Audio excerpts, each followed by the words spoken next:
সিজদাতে ছয়টি মাসআলা, সিজদাতে যাওয়ার সময় আল্লাহু আকবার বলা সুন্নাত।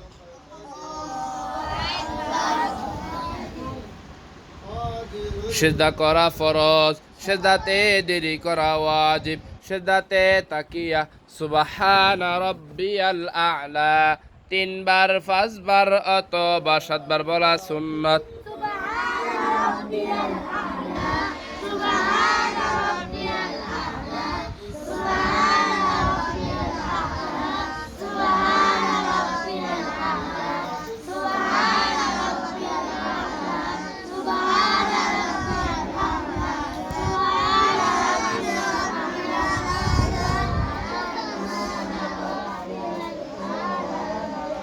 সিজদাতে উঠিবার সময় আল্লাহু আকবার বলা সুন্নাত।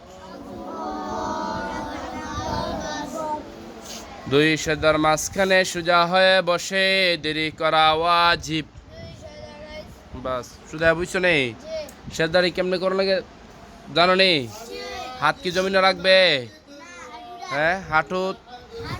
সিজদা করার সময় প্রথমে কি যাবে?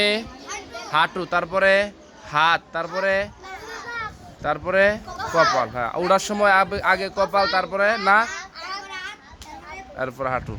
মনে থাকবে? হ্যাঁ।